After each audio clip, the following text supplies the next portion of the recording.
안녕하십니까. 맨큐의 거시경제학 챕터 7장 실업 및 노동시장 우리가 살펴보고 있는데요. 이번 시간에는 4절 노동시장의 사례인데요. 미국의 경우를 한번 살펴보도록 하겠습니다. 자, 교재 206페이지 보시면 되겠습니다. 자, 지금까지 봤던 걸 잠시 거기 정리하고 있는데 한번 보고 들어가겠습니다. 자, 지금까지는 자연실업률 이면에 있는 이론을 고찰을 해왔고요.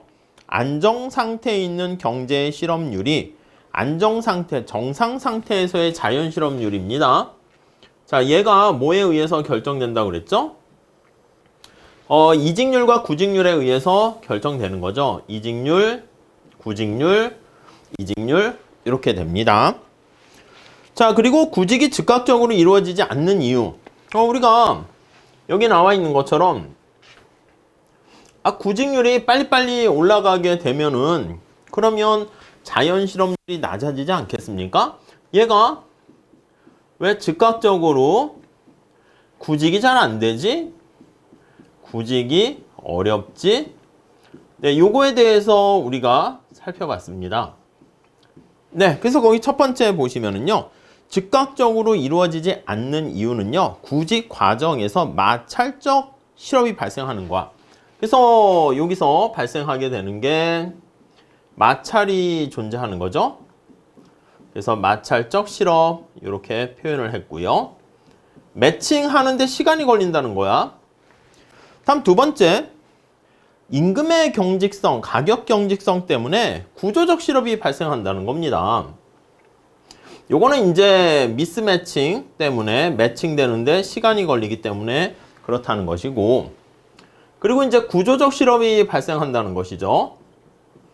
이 구조적 실업이 발생하게 되는 이유는 거기 나와 있는 것처럼 임금이 경직돼서 그렇다.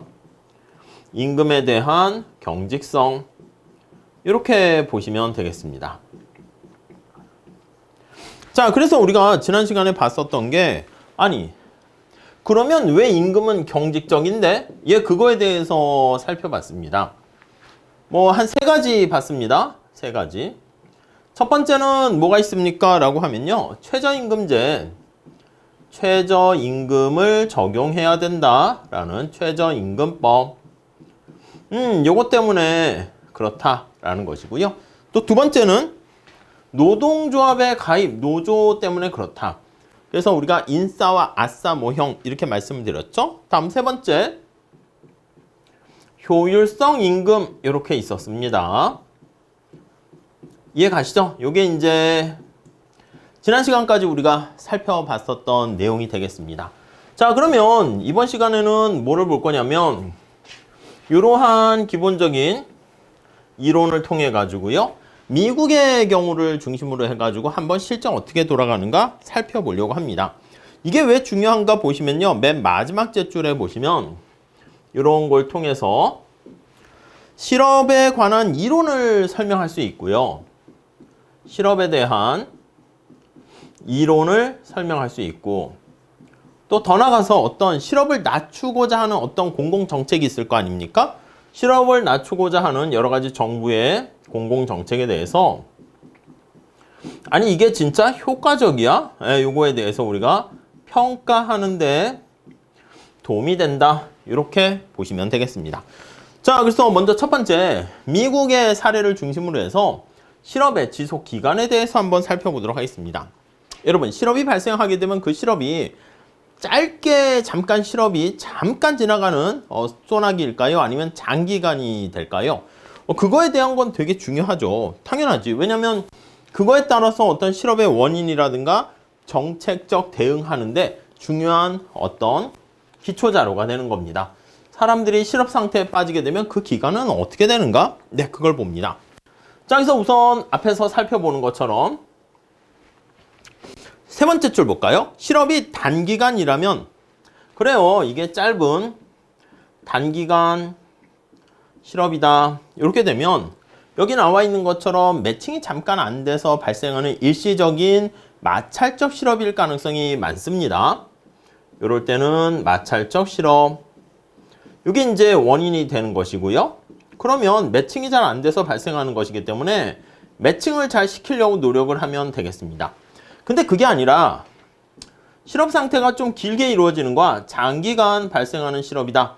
이렇게 되면 이거는 뭔가 임금의 경직성으로 인한 구조적 실업일 가능성이 많습니다. 자, 이렇게 구조적 실업이 발생하게 되면 좀 시간이 오래 걸리게 되는 거죠. 그러니까 실업의 상태에 대해서 어떻게 우리가 진단하느냐에 따라서 처방이 달라지게 됩니다. 자, 그래서 거기 나와 있는 그 얘기 보시면 되겠고, 두 번째 단락 볼까요? 자, 위 질문에 대한 대답은 간단하지 않습니다. 그리고 또 역설적인 것처럼 보이는데 도대체 무슨 얘기야? 이게 판단하는 게 쉽지 않다는 얘기입니다. 도대체 무슨 상황이길래 그런가 한번 보시면, 자료에 따르면 대부분 실업의 교체 기간은 짧지만 실업 상태인 대부분의 기간은 장기 실업자에게 해당한다. 그러니까 실업에 대한 교체되는 기간은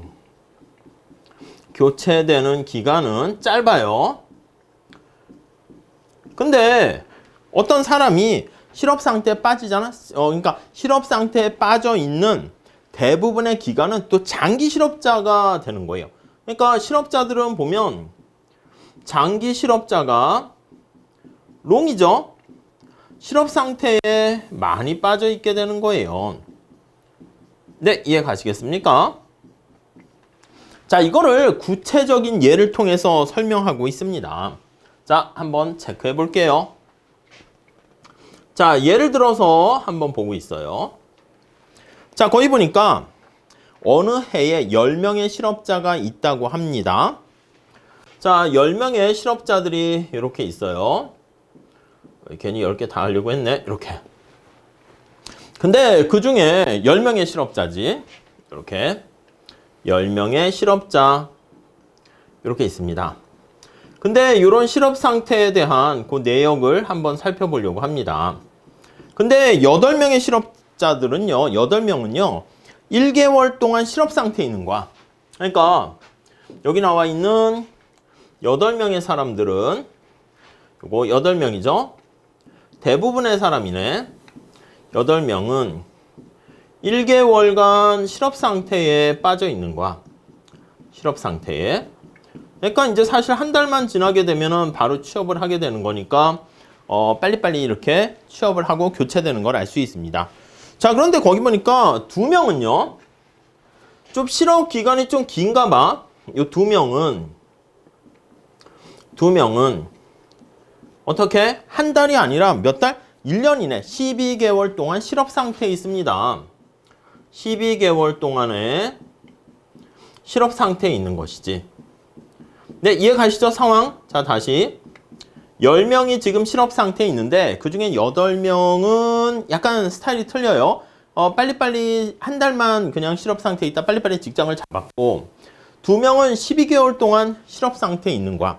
자, 근데 우리가 통계 데이터를 낼 때는 실업 기간 이거 할 때는 이게 총 몇 달간 실업 상태에 있나 이걸 다 합해서 총 해가지고 평균 내려고 합니다. 그래서 거기 보니까 총 실업 기간은 어떻게 되는 거야? 총 실업 기간은 뭐야? 8명 여기 보시면 8명은 한 달씩, 그리고 2명은 12개월씩 이렇게 되는 거 아니겠습니까? 그러면 8 더하기 24 되니까 32개월이 실업의 기간이 되는 거예요. 네, 따라오셨죠? 오케이. 자, 그런데 대부분의 실업 교체 기간은 짧아. 여기 보시면 대부분의 근로자들은 한 달만 실업 상태에 되어 있는 거예요. 그래서 우리가 실업과 관련해서 빨리빨리 교체가 되는 거죠. 그래서 교체 기간은 짧아요. 오케이.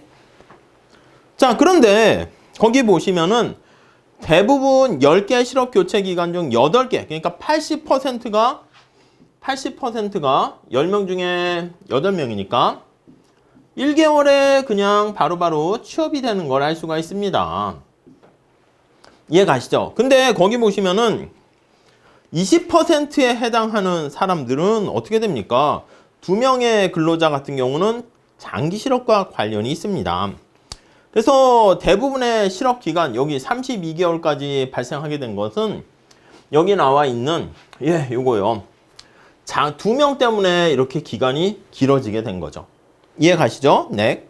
자, 그래서 대부분의 실업 기간은 장기 실업과 관련이 있고, 실업에 대한 총 32개월 중에서 24개월, 75%를 12개월 동안 실업 상태에 있는 2명의 노동자가 경험을 하고 있는 거야. 이 2명의 노동자가 장기적인 실업 상태에 빠져 있는 거죠. 그래서 거기 보시면 이 기간의 대부분은 여기 나와 있는 이 2명 때문에 발생하게 되는 겁니다. 그래서 우리가 실업에 대한 지속 기간을 얘기할 때 이렇게 교체되는 기간으로 생각해서 요 8명의 포커스를 맞추게 되면 그냥 뭐 일시적이네 이렇게 판단할 수 있고요. 요 2명의 초점을 맞추게 되면 실업 기간이 굉장히 오랫동안 지속된 거라고 할 수가 있습니다. 그러니까 어디에다 포커스를 맞추냐에 따라서 정책에 대한 방향이 달라질 수밖에 없습니다.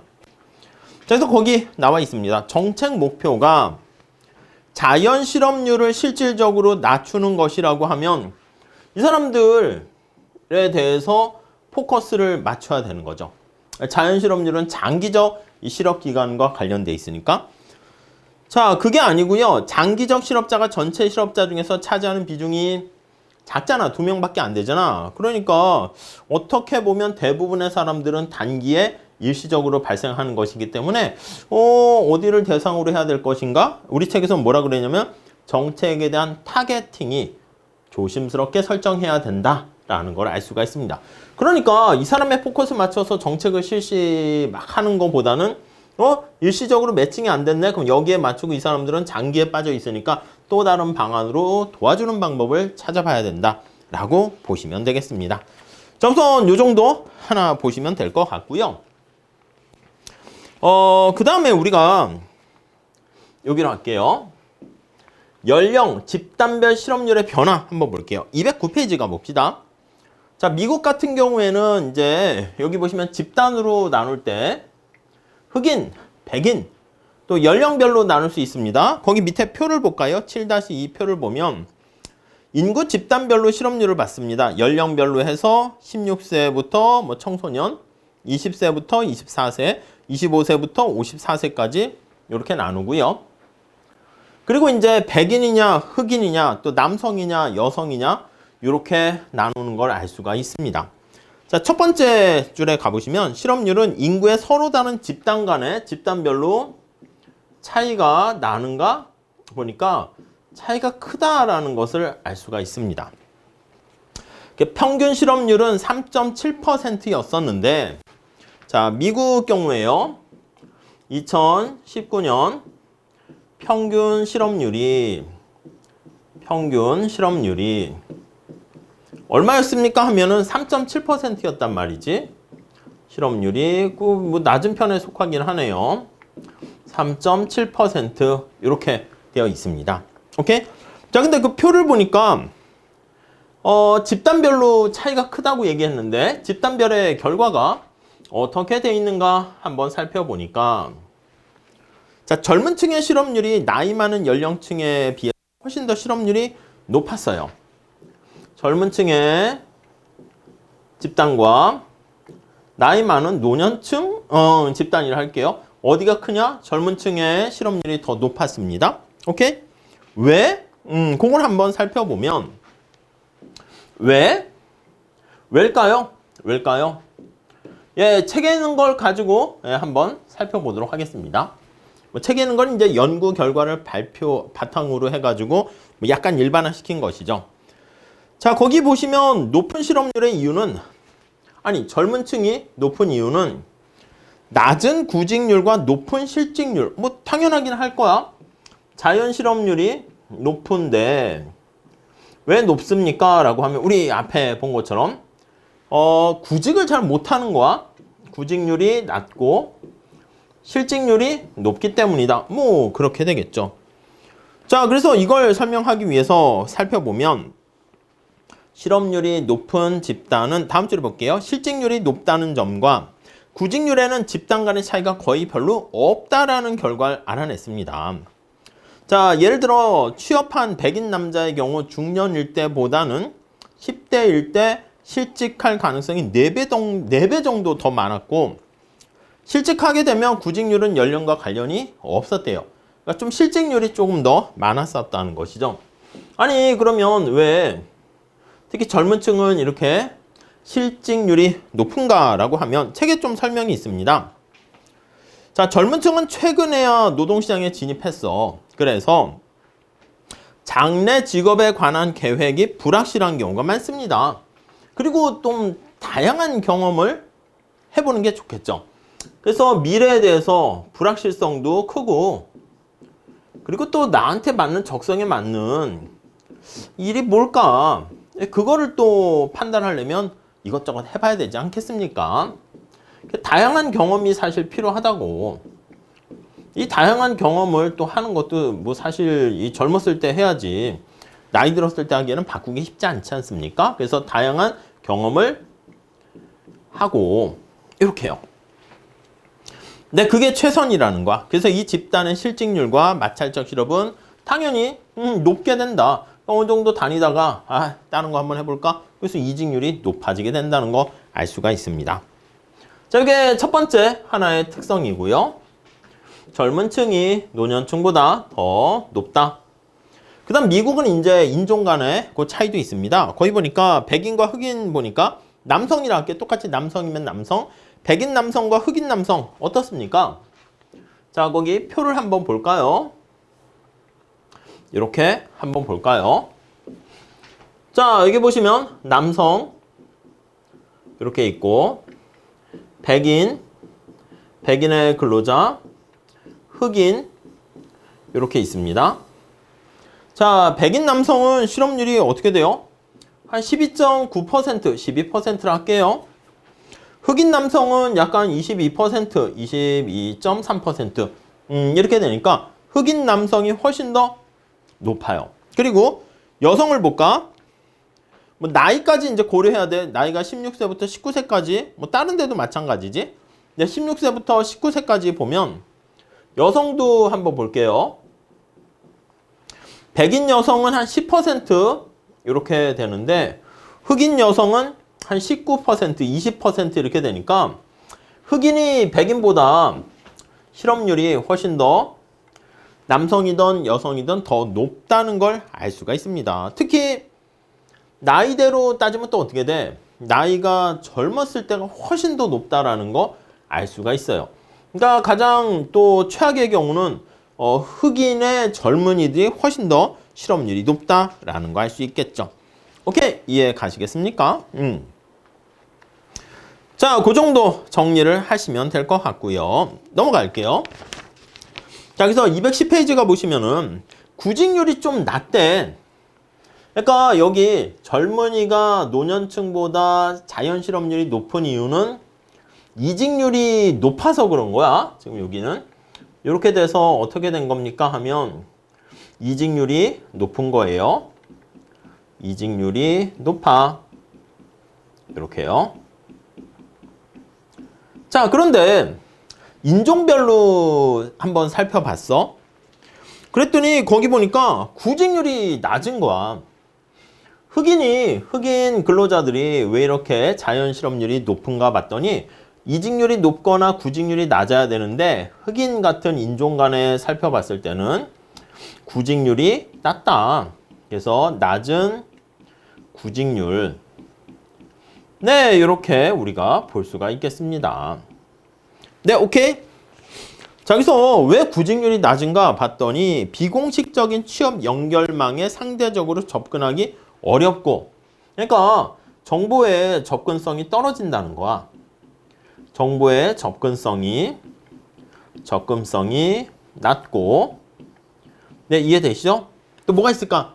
그치, 이 차별 때문에 흑인 근로자들 별로 싫어요. 뭐 그런 인종 간의 차별, 이런 문제가 있기 때문에 좀 구직률이 떨어진다. 이렇게 보시면 되겠습니다.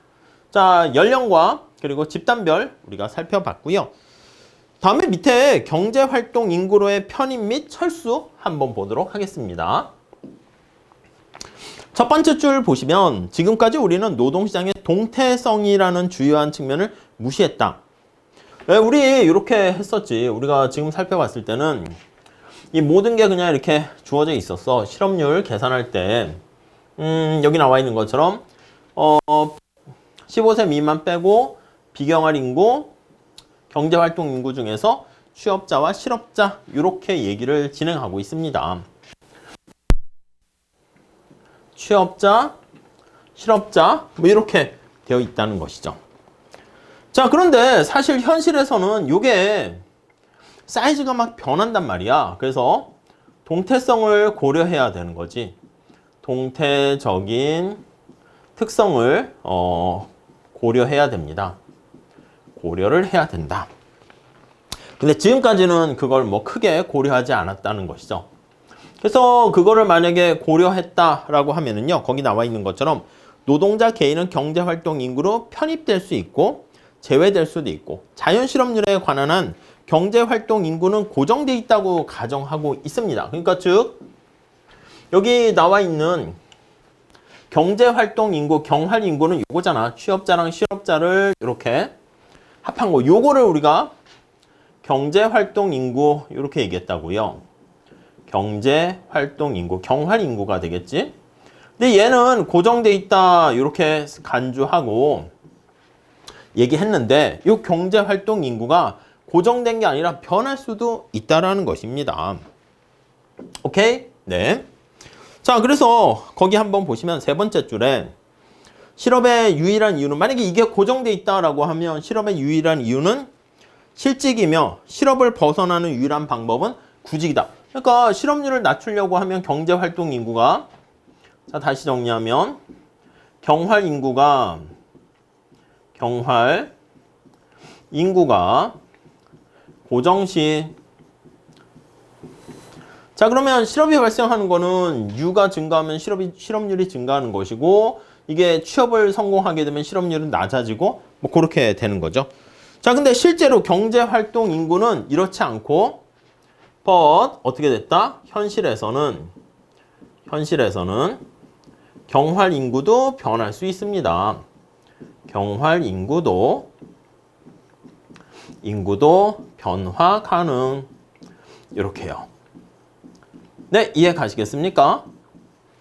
자, 여기서 두 번째 달러 볼게요. 미국의 실업자의 3분의 1이 최근에 경제활동 인구로 편입되었으며, 그러니까 실업자의 3분의 1이 경활 인구로 편입이 되었고요.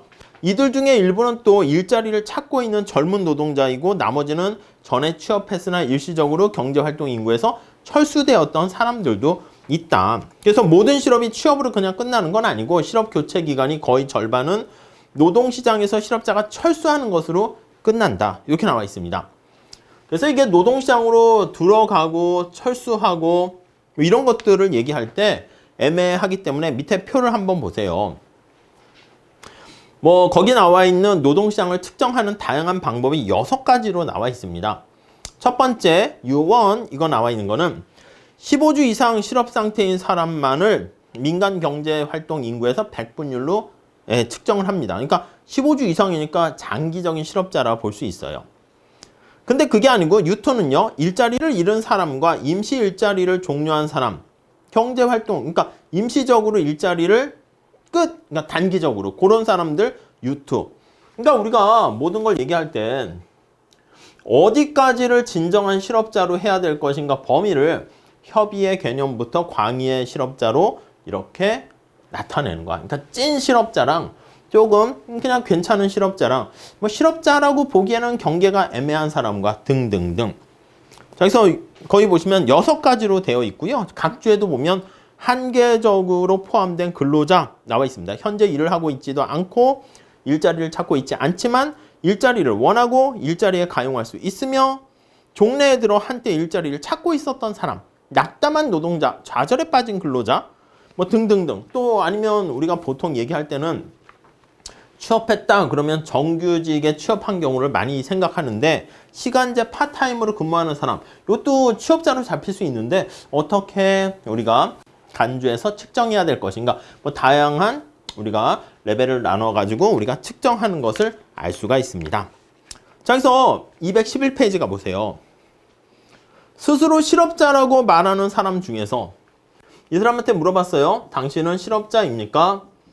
예, 저 실업자인데요. 일자리 없는데요. 그냥 이렇게 단순히 얘기하긴 그렇지. 그럼 다 실업자라고 하긴 그래요. 거기 나와 있는 것처럼 일부는 열심히 일자리를 구하지 않아서. 그러니까 실업자는 실업자인데 알고 봤더니 열심히 일자리를 찾으려고 하지 않습니다. 그러니까 일을 할 의욕이 없어. 이렇게 되면 이게 뭐라고 그랬습니까 우리? 비경할 인구라고 제가 얘기했잖아. 그러니까 이런 사람들은요 어떻게 분류가 되냐면 N이라고 이렇게 돼서 비경제활동 인구 이렇게 분류를 할 수가 있겠습니다. 이렇게. 그럼 비경할 인구에 빠진 사람은 아니 자기가 일할 생각이 없다니까? 그러니까 이거는 그렇게 심각한 건 아니라고. 그래서 거기 보시면 두 번째 줄에 오히려 그냥 뭐 좌절에 빠지는 경우도 있어. 근데 그냥 됐어. 나 지금 뭐 상황도 안 좋고 하니까 나 그냥 일할 의사가 없어. 이렇게 되는 실업은 사회적 문제가 되지는 않아요. 근데 사실은 여기 나와 있는 것처럼 실업자는 실업자인데 일자리를 원했으나 일할 의욕은 있어요. 의욕은 있어요. 근데 자꾸 취업을 하려고 막 노력을 했는데 좌절에 빠지는 거야. 거기 보니까 낙담한, 디스커레이지드, 용기를 상실한 거야. 좌절에 빠진. 약간 비슷해요. 비슷해. 그래서 이렇게 해서 비경할 인구로 간 사람이 있단 말이지. 이해 가시겠습니까? 아니 그러니까 이 사람은 저 취업 안 할래요. 근데 알고 봤더니 뭐 집이 부자고 막 그래가지고 일할 생각이 없어서 비경할 인구로 간 사람? 요 사람들은 그냥 뭐 큰 문제가 될 건 없는 거야. 근데 요 사람들 일할 의사는 있어? 근데 경기도 안 좋고 자꾸 취업하려고 했는데 잘 안 돼요. 좌절에 빠졌어. 낙담한이라고 했죠. 낙담한 사실 보면 이렇게 노동자 이렇게 볼 수 있습니다. 좌절에 빠진 거야. 내가 뭐 지원하면 뭐 하겠어. 또 떨어질 거. 이렇게. 그러니까 일할 의욕은 있는데 요 의욕을 상실한 약간 그런 느낌. 이거는요. 어떻게 되면 거기 보시면 경제활동 인구에서 제외돼요. 그래서 비경할 인구로 가긴 하지만 이런 근로자들 같은 경우는 우리가 어떻게 봐야 된다? 굉장히 이런 경우는 사회적으로 큰 문제가 됩니다. 이렇게요. 용기를 상실했다는 게 얼마나 중요한 겁니까? 문제시 되는 것이죠. 자, 근데 오히려 거기 나와 있는 것처럼 경제활동 인구에서 제외되게 되면 우리 여기 나와 있는 것처럼 이게 여기 이제 실업 상태에 있기는 있었는데 저 일리 갈래요. 이렇게 된 거야. 근데 이렇게 된 거는 괜찮은데 이렇게 되면은 낙담한 좌절에 빠진 근로자들 이런 것들을 비경할 인구로 간주하게 되면 어떻게 될까요? 실업률 계산할 때 U에서 N으로 빠지잖아. 우리 실업률 계산하면 이렇게 됩니다. 2 플러스 U. 근데 여기 있는 것처럼 U가 줄어들어. 이해됩니까? 자, 그러면 이 실업률이 하락합니다. 이렇게 낙담한 노동자, 근로자가 생기게 되면 공식적인 실업률이 하락해요. 실업률이 하락합니다. 그러니까 제대로 된 실업률을 정확하게 측정하는 게 아니라 다음 단락 두 번째 줄 보시면 미국의 이런 경우 노동통계국 같은 경우는 노동시장의 과소 이용 이런 것들을 몇 가지 방법으로 그래서 우리가 측정하려고 해요. 이게 좌절하게 되는 거니까 상황은 나빠지는 건데 이렇게 실업률을 과소하게 평가될 수가 있다. 이렇게 보시면 되겠습니다. 과소하게 측정될 수 있다. 이렇게 보시면 되겠습니다. 그래서 이렇게 다양한 이렇게 뭐 그물을 쳐가지고요. 레벨을 통해 가지고 이런 사람들까지도 제대로 포착하려는 노력을 한다라고 보시면 되겠습니다. 자, 주로 이제 미국의 사례와 관련해서요. 여러 가지 집단 간 그리고 실업 기간이라든가 경제활동 인구로 가느냐 안 가느냐 좌절에 빠진 노동자들 어떻게 이걸 측정할 것인가 그런 얘기를 했고요. 다음에 7-5 노동시장의 사례에서 이제 유럽에는 또 이슈거리가 미국과는 좀 다른 특성이 있습니다. 예, 그거에 대해서 다음 시간에 한번 살펴보도록 하겠습니다. 감사합니다.